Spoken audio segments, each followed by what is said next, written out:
Hai, perkenalkan nama saya William Anderson Daki dengan NIM 721141905. Di sini saya akan menjelaskan materi mengenai sistem informasi untuk keunggulan kompetitif. Berikut materi-materi yang akan dipelajari. Baik, bagian pertama ialah perencanaan strategis untuk sumber daya informasi. Model sistem umum perusahaan mewakili gambar figur di samping yang menunjukkan aliran sumber daya dari lingkungan melalui perusahaan dan kembali ke lingkungan itu lagi. Aliran sumber daya fisik berada di bagian bawah, sedangkan aliran sumber daya virtual berada di bagian atas. Bagian ini menggambarkan model sistem umum perusahaan. Model ini juga menampilkan arsitektur bagi seluruh jenis organisasi dalam sebuah sistem. Aliran sumber daya fisik terdiri dari pegawai, bahan baku, mesin, dan uang. Mekanisme pengendalian perusahaan yaitu unsur-unsur yang memungkinkan perusahaan untuk mengendalikan operasi sendiri meliputi standar kinerja yang harus dipenuhi oleh perusahaan, kedua, manajemen perusahaan, ketiga, suatu pemroses informasi yang mengubah data menjadi informasi. Selanjutnya ialah aliran sumber daya virtual. Figur sebelumnya menunjukkan aliran dari sumber daya virtual data, informasi, dan informasi dalam bentuk keputusan. Aliran dua arah, data dan informasi yang menghubungkan perusahaan dengan lingkungannya, ditujukan di bagian sebelah kanan. Selanjutnya adalah lingkaran umpan balik atau feedback loop yang terdiri dari atas sumber daya virtual. Selanjutnya ialah perusahaan di dalam lingkungannya. Figur di samping menjelaskan bahwa mengenai 8 elemen dalam lingkungan yang terdiri dari customer, competitors, stockholders and owners, labor unions, supplier, financial community, government, dan global community. Selanjutnya ialah arus sumber daya lingkungan. Perusahaan terhubung dengan unsur-unsur lingkungannya melalui aliran sumber daya lingkungan. Beberapa sumber daya mengalir lebih sering daripada sumber daya yang lain. Tidak semua aliran sumber daya terjadi di antara perusahaan dan seluruh unsur lingkungannya itu.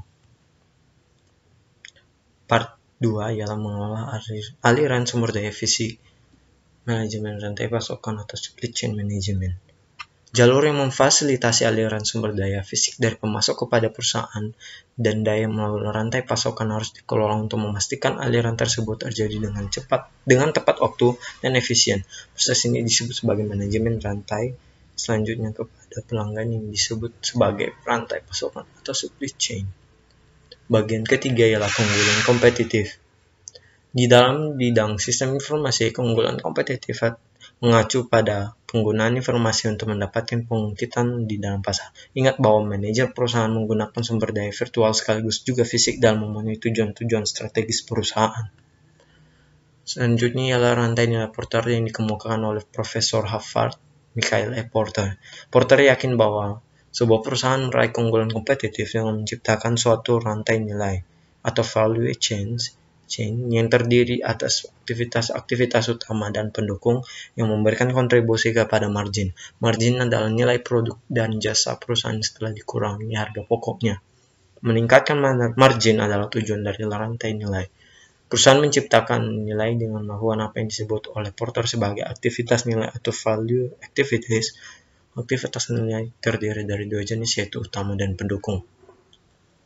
Berikut figur yang mengenai rantai nilai Porter itu sendiri.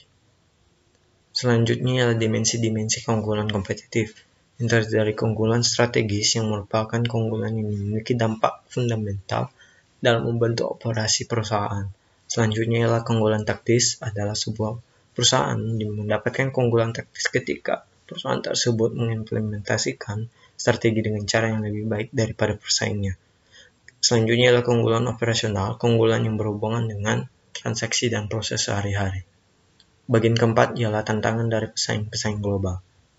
Perusahaan multinasional atau multinational corporation adalah sebuah perusahaan yang beroperasi lintas produk, pasar, negara, dan budaya. Submateri ya, kebutuhan khusus untuk pemrosesan informasi di perusahaan multinasional. MNC adalah sebuah sistem terbuka yang berusaha untuk meningkatkan ketidakpastian yang terdapat dalam lingkungannya. Oleh karena itu, eksekutif MNC menyadari bahwa mereka akan dapat mengatasi pengaruh lingkungan dengan memanfaatkan teknologi informasi. Selanjutnya adalah kebutuhan khusus untuk koordinasi di perusahaan multinasional. Koordinasi adalah kunci untuk mencapai keunggulan kompetitif di dalam pasar global. Bagi para eksekutif MNC, koordinasi menjadi suatu tantangan besar. Selanjutnya keuntungan koordinasi. Banyak keuntungan yang akan diperoleh oleh MNC adalah karena memiliki kemampuan pemrosesan informasi yang baik yang didasarkan pada kemampuannya dalam koordinasi. Bagian kelima ialah tantangan dalam mengembangkan sistem informasi global. Pengembangan semua jenis sistem informasi dapat menjadi suatu tantangan, tetapi sistem yang dibuat mencakup batas internasional, para pengembangnya harus mengatasi beberapa kendala yang unik. Kendala itu antara lain meliputi kendala-kendala politis, rintangan budaya dan komunikasi, masalah teknologi, dan yang terakhir kurangnya dukungan dan dari manajemen anak perusahaan. Bagian keenam ialah manajemen pengetahuan. Sumber daya informasi sebuah perusahaan terdiri dari atas perangkat keras komputer, perangkat lunak komputer, spesialis informasi, pengguna, fasilitas, database, dan informasi. Ketika manajer memutuskan untuk menggunakan informasi guna mencapai keunggulan kompetitif, mereka harus mengelola sumber daya ini agar dapat meraih hasil yang diinginkan. Informasi, sama seperti sumber daya lainnya, memerlukan manajemen.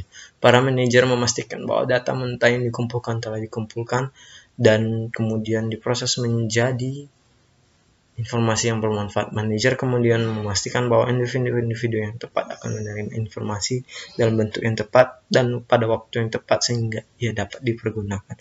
Terakhir, manajer akan membuang informasi yang telah melewati masa manfaatnya dan menggantinya dengan informasi terbaru dan akurat.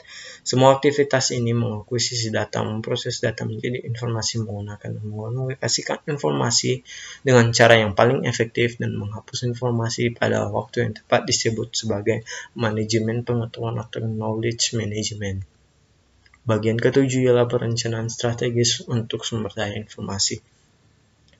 Perusahaan-perusahaan pertama yang menggunakan komputer mendapatkan tanggung jawab pengelolaan sumber daya informasi di tangan sebuah unit khusus yang terdiri atas para profesional informasi. Unit ini disebut sebagai layanan informasi atau information service atau disingkat IS. Dikelola oleh seorang manajer yang mungkin memiliki status wakil presiden. Praktik yang diterima dewasa ini adalah membuat layanan informasi sebagai suatu area bisnis utama dan memasukkan manajer puncaknya di dalam kelompok eksekutif senior seperti komite eksekutif yang melakukan pengambilan keputusan yang penting bagi perusahaan.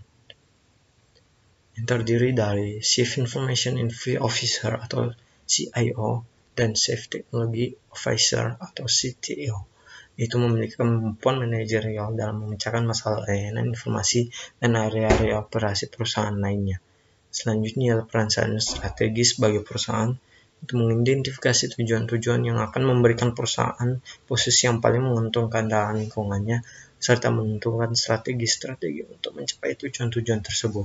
Selanjutnya pendekatan SPIR atau perencanaan strategi sumber daya informasi atau Strategic Planning for Information Resources atau disingkat SPIR adalah pengembangan rencana strategi secara paralel bagi layanan informasi dan perusahaan sehingga rencana perusahaan akan mencerminkan dukungan yang akan diberikan oleh layanan informasi.